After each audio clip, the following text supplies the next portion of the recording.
Assalamualaikum warahmatullahi wabarakatuh. Perkenalkan, nama saya Putri Umihani dan rekan saya Desa Ervina Kusuma. Di sini kami akan menjelaskan ekonomi makro menurut Adiwarman Akarim. Ekonomi makro adalah studi tentang ekonomi secara keseluruhan, yaitu menjelaskan perubahan ekonomi yang memengaruhi banyak masyarakat, perusahaan, dan pasar.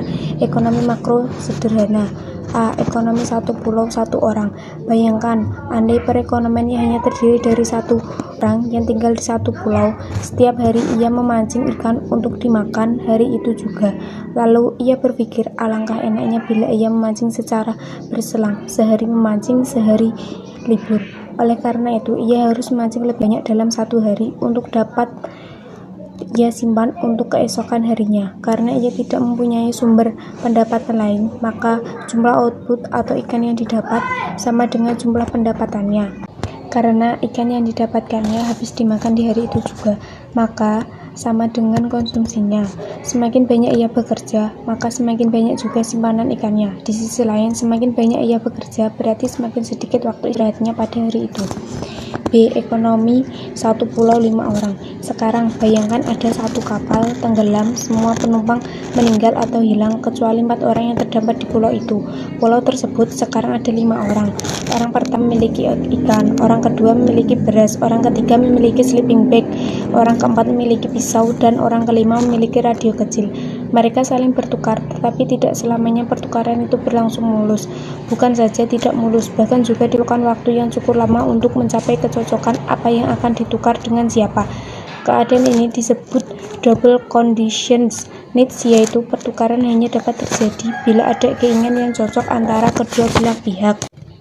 Ekonomi satu pulau 5 orang dan uang dari langit. Sekarang bayangkan ada sebuah helikopter sedang merampok bank. Untuk menghilangkan jejak uang itu, ia jatuhkan di beberapa pulau sebagai tempat penyimpanannya. Uang yang dijatuhkan oleh helikopter diantaranya jatuh di tempat pulau yang dihuni oleh 5 orang tadi. Katakan saja jumlah uang itu sebesar 1 juta. Jadi sekarang telah terjadi perubahan dari ekonomi tanpa uang, moneyless economy, menjadi ekonomi uang, money economy. Mereka saling bertukar barang dengan uang. Dalam hal ini, bahwa perubahan aspek moneter, yaitu jumlah uang beredar, ternyata tidak membawa perubahan apa-apa pada ekonomi real. Dalam ekonomi, keadaan ini disebut sebagai money neutrality atau perubahan yang sifatnya once and for all atas jumlah yang beredar, tidak mengubah variabel ekonomi sektor real. Ibnu Khaldun merumuskan super neutrality of money ini sebagai berikut. Kekayaan suatu negara tidak ditentukan oleh banyaknya uang yang dimilikinya, namun ia ditentukan oleh berapa besar kemampuan negara itu memproduksi barang dan jasa, serta efisiensi negara tersebut dalam memproduksinya. D. Ekonomi satu pulau 5 orang, uang dari langit dan raja. Sekarang bayangkanlah orang pertama sebagai orang yang pertama kali ada di pulau itu dan orang yang paling berpengalaman menangkap ikan, serta selalu saja uang dari helikopter jatuh di depan orang pertama, sehingga keempat orang lain sepakat menunjuk orang pertama menjadi pemimpin mereka. Sekarang telah terjadi perubahan dari perekonomian tanpa pemerintahan menjadi perekonomian dengan pemerintahan, di mana orang pertama yang menjadi raja. Ada 2 perubahan penting dalam perekonomian pulau itu, yaitu adanya kepemimpinan dan adanya efektivitas kepemimpinan. Baik, saya akan melanjutkan materi tentang mungkinkah perekonomian tanpa bunga atau materi intermediate telah jelas dalam model yang dikembangkan mulai dari bentuk yang paling sederhana, yaitu ekonomi satu orang, sampai bentuk yang kompleks dengan jutaan orang, dengan dimasukkannya unsur uang dan juga adanya pemerintah.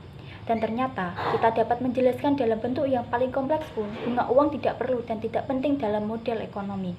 Tentu saja bunga dapat dimasukkan ke dalam model ekonomi ini, tapi sekali lagi ia tidak perlu dan tidak penting. Bunga uang dianggap sama dengan rate of profit atau yang dihasilkan oleh sektor industri, dianggap sama dengan natural rate of interest atau yang ditentukan productivity dan thrift, dianggap sama dengan marginal efficiency of capital atau yang dihasilkan dari present values dari anuitas suatu aliran keuntungan sektorial.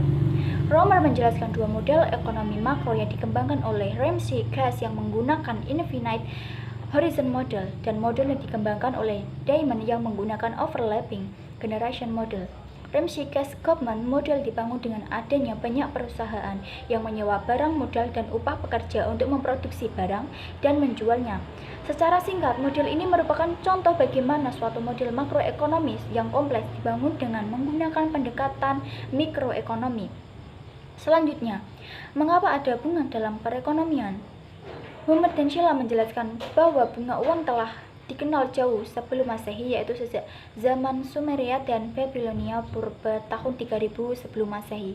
Jadi, umur konsep bunga telah teramat tua. Setua itu pula larangan mengenakan bunga. Paling tidak larangan bunga dapat ditemukan di kitab Taurat, Injil, dan akhirnya Al-Quran.